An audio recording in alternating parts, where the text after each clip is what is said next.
Estimados televidentes, tengan ustedes muy buenas tardes y bienvenidos a esta nueva edición del programa televisivo Economía y Sociedad, a cargo del Centro de Estudios Superiores Universitarios CESU de la Universidad Mayor de San Simón. En esta oportunidad me es sumamente grato contar con la presencia, la participación de Alberto Franklin Anaya Giorgis. Él es psicólogo de formación, tiene una maestría en políticas sociales y actualmente es director del Instituto Eduardo Laredo, además de ser docente en el pregrado de la Facultad de la Carrera de Psicología de la Universidad Mayor de San Simón. Franklin, muchísimas gracias por estar en el programa y bienvenido. Muchas gracias, Silvano. Muy buenas tardes a toda tu teleaudiencia. Es un honor para mí estar hoy con ustedes y poder comentar algunas cosas que puedan resultar de interés para la población. Bueno, con Franklin en esta oportunidad vamos a hablar de educación. La educación que indudablemente fortalece las sociedades y también les reduce costos cada vez que el proceso educativo logre formar a ciudadanos con capacidad de decisión y acción libres para crear y mantener las condiciones de bien común en toda la sociedad. Hablar de educación, desde luego, Franklin, nos va a meter en un mundo inmenso de posibilidades. Pero empezaremos, a ver, Franklin, desde tu perspectiva, ¿qué es la educación? Yo pienso que está íntimamente ligada con lo que el ser humano hace por esencia. El ser humano es en la cultura, ahí es donde se desarrolla, consigue sus éxitos, se puede frustrar también, pero es toda en una dimensión cultural. Es decir, esa dimensión no existe para ninguna otra especie en la naturaleza, ni para nosotros. Es decir, que la esencia de la naturaleza del ser humano consiste en generar artificialidad. Esa artificialidad son una serie de códigos, de símbolos articulados en un lenguaje que transmiten información de distinta naturaleza.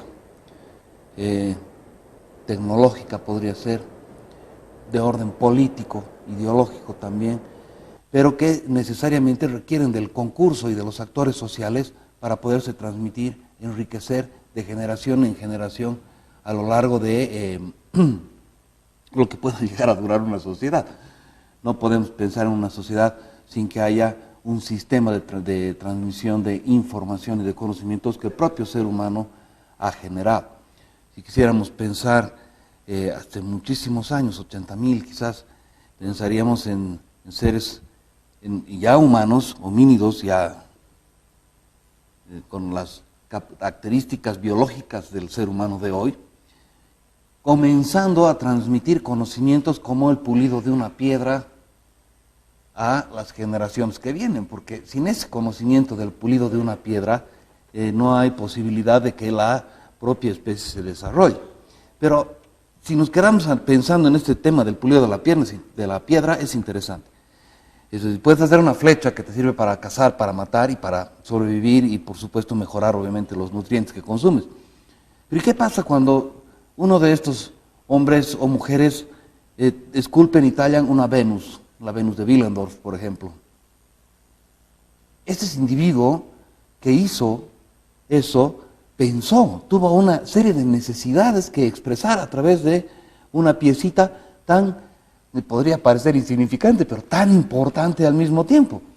Es decir, el hombre pensó acerca de la vida, el cosmos que lo rodea, trató de ordenar algo que no es de una manera aprehensible en términos materiales, sino solamente en términos metafísicos, en términos de que es necesaria una construcción, un funcionamiento paralelo al funcionamiento físico de ideas y de sistemas lingüísticos que le van dando sentido a su existencia.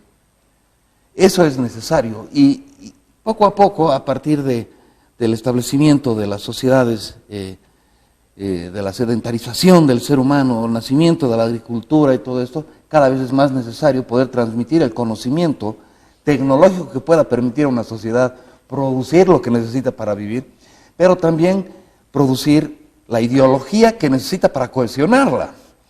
El nacimiento de las religiones, por ejemplo, ¿no?, está íntimamente ligado a los procesos de producción. Es decir, tú necesitas que hayan personas que trabajen en una gran escala, pensando en sociedades antiguas como la de Egipto quizás, o en una gran escala, sin cuestionarse muchas cosas, y para eso es necesaria todo el aparato ideológico de la religión, u otros que puedan permitir la administración de ese conocimiento de acuerdo a capas sociales y de acuerdo a la tarea que cada uno tiene dentro de ese aparato productivo. Entonces la educación es algo inherente a nuestra especie. Lo que hemos conseguido ser, lo hemos hecho nosotros como seres humanos a través de algo que hoy le llamamos educación. Pero ¿por dónde empieza la educación y de dónde surge esta idea de generar un proceso educativo, un sistema educativo? Esa es una pregunta muy difícil, porque es el huevo y la gallina, ¿no? Sin duda es grato ponerse a reflexionar sobre eso. ¿Dónde puede comenzar el verdadero proceso? Probablemente es fortuito y el mismo proceso es simplemente aleatorio y azaroso, ¿no? Hasta que estas cosas se vuelven una parte importante de la vida cotidiana, es decir, necesaria al ser humano, el hecho de transmitir algo a la generación que viene, que va a servir, y que esa generación además va a enriquecer, va a mejorar, va a profundizar, y eso va a mejorar la calidad de vida de la sociedad. O nos puede permitir discutir acerca de qué es calidad de vida, porque hoy eso también hoy en día podríamos discutir eso, digamos, ¿no?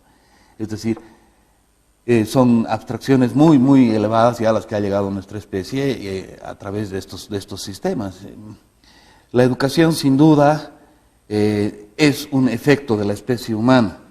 No podemos pensar en que la educación ha formado al ser humano. No, el ser humano ha tenido que generar, pero es un proceso dialéctico y constante, con lo que el mismo ser humano ha ido creando, y que después se ha estatizado y se ha institucionalizado, ¿no? Sí, yo creo que va por ahí la cosa, es decir, un poco la necesidad de generar un sistema educativo para transmitir, pero ya de una forma más sistematizada, más organizada, etcétera, etcétera. Y aquí entramos en este concepto, educación y Estado, Sí. ideología y hegemonías. Entonces, ¿la educación en función del Estado o el Estado resultado de la educación elegida? Esa es consecuencia de la primera pregunta, que ya era dificultosa. Seguimos profundizando. Pienso que en algún momento es un problema del poder el que se juega con el tema de la educación, y que se vuelve una cuestión de Estado desde que tiene la necesidad de tener el control sobre la producción y el control sobre todos los procesos sociales. Entonces dosifica el conocimiento, puede tecnologizar a algunos, puede ideologizar a otros en términos religiosos, puede empezar a crear además distintas tendencias de formación en las capas sociales que componen una sociedad. Y eso para el Estado tiene un rédito: control, planificación, y que es inherente al proceso. Ese es el Estado es control. Ahora, el mismo Estado tiene su génesis en el proceso ideológico que puede desatarse a través de la educación. Pero esta educación tiene que ser institucionalizada. Si tú y yo organizamos una escuela que enseñe a pensadores sediciosos al Estado con la tendencia de poder transformar las estructuras de las relaciones productivas de la sociedad, enseguida seríamos acusados de sediciosos, de traición a la patria, y podríamos pasar 20 o 30 años en la cárcel. Así de serio es. Pero solamente hemos pensado, diríamos nosotros. Pero el Estado tiene la necesidad de controlar esa dosificación que absorbe la población y en la cual se forma.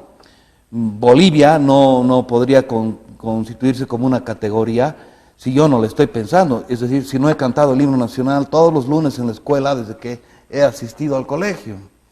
Esto es lo que hacen los niños, ¿no? Tenemos una educación estandarizada, institucionalizada, que lo primero que hace es garantizar la seguridad del Estado. Es decir, todos amamos Bolivia y lloramos mucho haber perdido el mar, pero son categorías ideológicas que ya no tienen que ver con nuestras generaciones. Bolivia sí, por supuesto, y las consecuencias históricas de la pérdida marítima también, pero son fundamentos ideológicos en el individuo, que no están todavía ligados a los procesos de conocimiento tecnológico o biológico que nos permite como seres humanos operar sobre la naturaleza, transformarla para mejorar nuestras condiciones. Y a veces esta condición ideológica es la que determina el campo de acción del conocimiento tecnológico, fundamentalmente.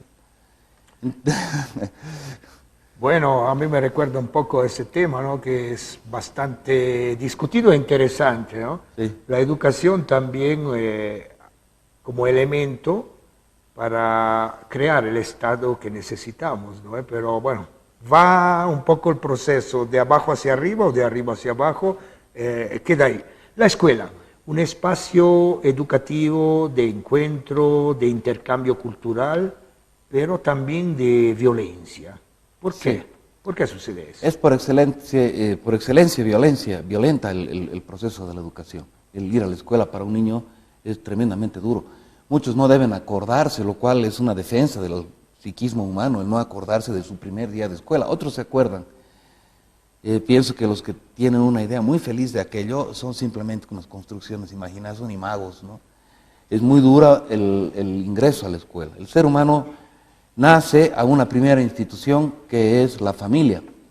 Pero ese ser humano todavía, para ser o llamarse ser humano, necesita una serie de códigos lingüísticos que le permitan articularse con la cultura.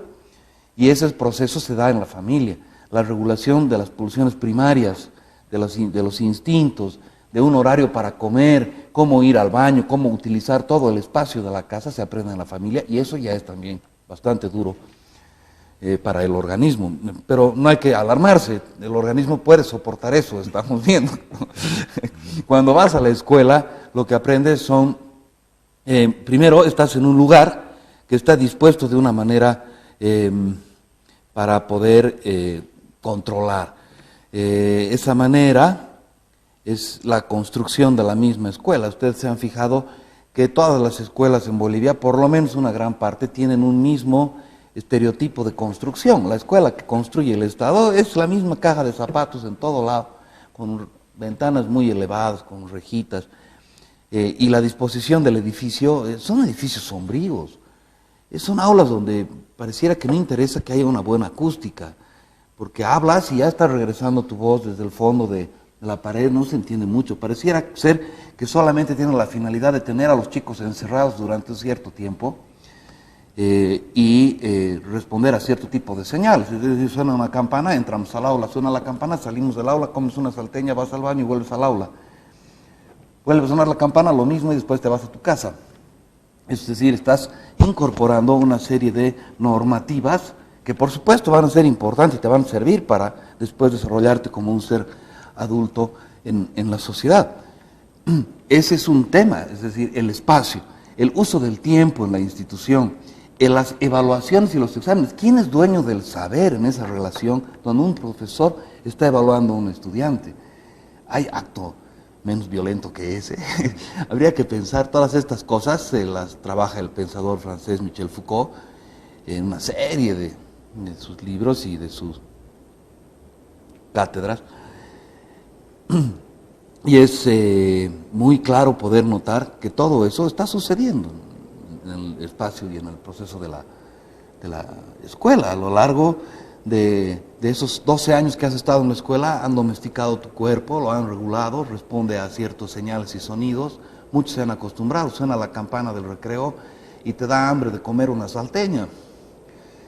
Y esos son procesos ya de condicionamiento de lo más clásico, al estilo de el condicionamiento pavloviano. Es decir, vamos aprendiendo de una manera autómata a responder a ciertos estímulos que nos da no la naturaleza, sino la cultura que ha creado el ser humano. Entonces, puede ser, por supuesto, un espacio muy grato donde te encuentras con los amigos, donde haces juegos infantiles, los disfrutas y qué recuerdos más hermosos los de la escuela. Pero al mismo tiempo, la escuela, y ya dependerá de cada sistema, hay flexibilidades, lleva adelante un proceso muy violento en la construcción de ese ser humano que ha de después tener que responder a una sociedad ya abierta donde la relación es directamente con el Estado, ¿no? Sin embargo, Franklin, creo que el maestro también ha ido cambiando, digamos, ha ido madurando cada vez más, hay muchas investigaciones, hay muchos estudios alrededor de la educación, pero la pregunta, de hecho, todo el mundo ya estamos convencidos que no se trata de encasillar a los chicos hacia un determinado modelo, pero la pregunta, ¿Hasta qué punto nuestra educación es práctica de la libertad, como argumentó a su tiempo Paulo Freire en su pedagogía del oprimido, la pedagogía de la liberación, o lo realizó la escuela Ayllu de Warisata, en el sentido de que lo que pretendía la escuela Ayllu de Warisata era liberar las condiciones de oprimidos de aquel entonces de los pobladores de ese pueblito cercano a La Paz. ¿Hasta qué punto hoy en día nuestra educación es práctica de la libertad? Hay flexibilidades, no digo que tenga que ser una institución absolutamente que no se va a mover con el tiempo, como bien dice Silvano. No, también las generaciones van cambiando y esas experiencias de las generaciones anteriores se van a volcar sobre las venideras. Sin embargo, tienes en Bolivia una peculiaridad con la formación del docente, que es la normal. Y la normal también es una institución que está ligada a este proceso y que está formando actores sociales para cumplir una tarea que nos va a dejar en realidad poco espacio para poder reflexionar. Aún así, por ejemplo, a Paulo Freire, ¿no? El mismo Paulo Freire, yo no sé hasta qué punto puede haberse desarrollado, profundizarse el programa o el proyecto de este gran pedagogo. Por supuesto que es muy grato hablarlo y decirlo, ¿no? Pero una vez en el proceso de aula y en el proceso de aprendizaje, las cosas pueden dictarse de otra manera. Pienso que siempre va a ser así, casi siempre. Se pueden hacer formas más amables, se pueden tomar en cuenta muchas líneas, como vamos a ver más adelante, porque en un principio no estaban consideradas ciertos elementos que las ciencias habían producido para aprender cómo conoce el ser humano. Sin embargo, se aplicaba una educación directamente bancaria, ¿no? De un contenido repetitivo por el educando, etc. Eso sí hay ciertas ventajas en lo que la ciencia después ha vertido, pero yo, por lo menos en nuestro contexto, desde mi experiencia empírica, cuesta mucho encontrar la posibilidad de articular esos elementos en la práctica. Si más adelante tocamos el tema de las reformas educativas, volumen 2, podemos ahí hacer un contraste más claro, y me voy a Warisata, que sí, ha sido uno de los proyectos pedagógicos que Bolivia ha desarrollado en sí, con Abelino Señalni, Elizardo Pérez, en el gobierno de Bush, si no me equivoco, un 2 de agosto, empezó a desarrollar esta escuela comunal, comunitaria. ¿Y en qué consistía? En que el niño aprendía una serie de conocimientos, pero ligados a su contexto. Es decir, ¿de qué le sirve a un niño del altiplano saber que Napoleón perdió la guerra de Waterloo? Pero sí le sirve articular esos saberes que él tiene, esa mitología del pueblo andino, ligada a los procesos de siembra, de cosecha, etc. Y al mismo tiempo adquirir los elementos tecnológicos, ¿no? Los contenidos de las ciencias puras que le sirvan a él para mejorar todo el contexto en el cual se va a desarrollar durante toda su vida. Pero no ha durado mucho, ¿no? No. Es que el Estado no puede resistirse al poder, no, se ha ido limitando, ha desaparecido por completo. Pero además en esto pueden haber entrado en juego distintas cosas. En algún momento las poblaciones indígenas no querían que se enseñe en las lenguas originarias, sino en español, porque para ellos significaba un valor especial y diferente, y que, claro, después de la experiencia de vida que habían tenido, Bolivia era un país feudal antes del 50, pero feudal, ¿no? En la mejor expresión. Después de haber tenido una vida así y ver cómo el dominante tiene una lengua que le facilita articularse a todo, quieres que tu hijo hable esa lengua, probablemente, ¿no? Pero no estoy diciendo que eso sea un valor, sino puedo decir que eso es un defecto más bien, de que el Estado no ha tenido la capacidad de poder administrar un programa quizás tan a profundidad como el de Warisata, de la escuela Ayllu. Y vayamos entonces a lo que querías un poco hablar, pero por cuestiones de tiempo hay que hacerlo un poco breve. Sí. Pero si analizamos un poco las políticas educativas en Bolivia durante la historia en sus diferentes momentos. A ver. Eso podemos decir 2, 3 cosas, ¿no? Hay una educación de la colonia que tiene un tinte absolutamente religioso. Tenemos una escuela republicana que tiene un tinte de la Ilustración, obviamente, de los principios que generaron todas estas reformas del siglo XIX. Principios del siglo XX, los liberales, ¿no? Los liberales, con incorporación de profesores belgas, etcétera, cosas, pero todavía era una educación que estaba, si tú tomas en cuenta toda la población de Bolivia, al 5% del país, ¿no? La mayoría no tenía acceso.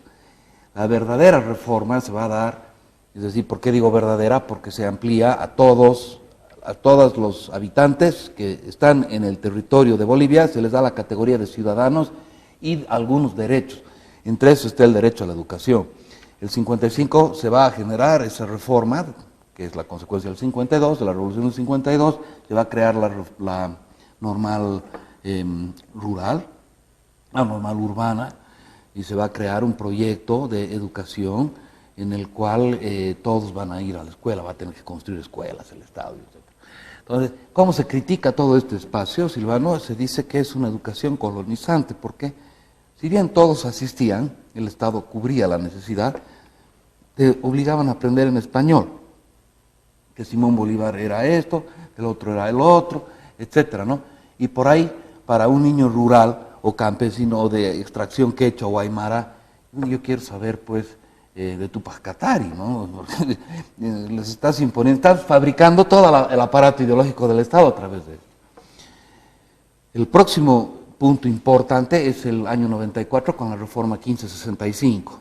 En esa reforma, que es una reforma liberal, que viene además de un movimiento mundial de reformas educativas, y que en el continente, en la región sudamericana se llevó adelante. Yo creo que Bolivia tuvo una excelente aplicación de esa reforma. Primero, en esa reforma se incorporaron elementos como la lengua originaria de los niños, la permanencia de los niños en primaria, y por primera vez se incorporan en nuestro sistema, como, es decir, la ley lo dice, es que tienes que enseñar de acuerdo al desarrollo del ser humano, a lo que las ciencias dicen del desarrollo humano. Por ejemplo, las teorías de Piaget del desarrollo humano tienen que incorporarse, ¿no?, en la manera de generar los procesos de enseñanza-aprendizaje, igual los de Vygotsky, ¿no?, que son cosas importantes, que tienes que tomarlas en cuenta para poder llevar adelante un proceso de educación. Eso marca, yo pienso, la tendencia de la 1565. La 1565 además generó todo un proceso de formación de docentes con las llamadas licenciaturas especiales. No sé si te acuerdas, en la Facultad de Humanidades el Proe Ibández, me parece recordar que era así, que el Proe Ibández dio, bueno, para mí la carrera de pedagogía generó todo un proceso de licenciaturas especiales, y los profesores que deseaban seguir carrera de magisterio debían hacer esa licenciatura. Aún así, para subsanar la posible falencia entre el docente y el estudiante, se crearon los textos programados. Eso viene del conductismo, Skinner, es interesante. El texto programado es un libro, todos se acuerdan de Santillana, muchos de los que nos ven han debido estudiar con los Santillana. Y el Santillana no necesita de profesor, necesita de capataz. Es decir, te das cuenta que siempre hay la cara de la violencia en todo esto. Tú les das los libros a los chicos, abran la página 25, hagan lo que dice la tarea y revisas que hayan completado todo, calificas y listo, váyanse, que vengan otros. ¿Dónde está la relación humana? ¿Dónde está la pedagogía de la liberación y todo eso? No hay, digamos, ¿no? Pero puede también ser un clima muy agradable en el aula el hacer esos y colorear esos libros entre todos. Hay dos caras. Esta ley ha sido así a rajatabla cambiada la página con el proceso político de los últimos 15 años en el país, pese a que el 2010 recién se promulga la ley 070, que es la de reforma educativa. En el 2005 ya se empezaron a hacer una serie de modificaciones estructurales a la educación. Y esto es algo que es delicado de tocar. Primero, porque no tenemos una evaluación. Nunca se ha evaluado. Aquí en 65 sí fue evaluada con instrumentos e indicadores internacionales. La 070 hasta ahora no. No se ha hecho ninguna evaluación. Yo espero que cuando se haga estas evaluaciones, en las áreas rurales se cosechan muchos éxitos. Pero en las áreas urbanas me parece que no va a ser tan así. ¿Qué ha pasado? Esta es una ley que te dice que rescata muchos principios de Warisata, por ejemplo. rescata muchos principios de Warisata, porque la educación tiene que tener una significación con lo que hace culturalmente cada segmento de la sociedad y que está instrumentalizada por la educación. Es decir, nosotros como un sector de la sociedad tenemos derecho de usar el aparato del Estado, con los recursos del Estado, para hacer nuestra educación y de esa manera reproducir nuestras formas culturales, nuestras formas de relacionarnos con la naturaleza, con los procesos de producción económica y, por último, nuestra cosmovisión tiene que quedar garantizada en el tiempo porque somos nosotros los que estamos haciendo esa educación. Entonces, eso es un principio importantísimo, pero que no ha funcionado nada así. Toda la educación ha estado centralizada en La Paz, 15 años, ¿no? Es decir, no se mueve una hoja sin que lo disponga el Inca. Había una famosa frase, y es verdad, es parte también de la burocracia de nuestro Estado, ¿no? Se han retirado los libros de... Ha sido chistoso porque se retiran los textos programados, vuelven a aparecer los textos programados, es decir, cuando tú llevas adelante una reforma, tiene que ser, y volvemos a la pregunta donde decías, ¿qué es el Estado o la educación? Es decir, tiene que ser con todos, porque si tú como Estado quieres poner una cosa de tu medida, seguramente vas a encontrar el rechazo de amplios capas de la sociedad, los maestros, por ejemplo.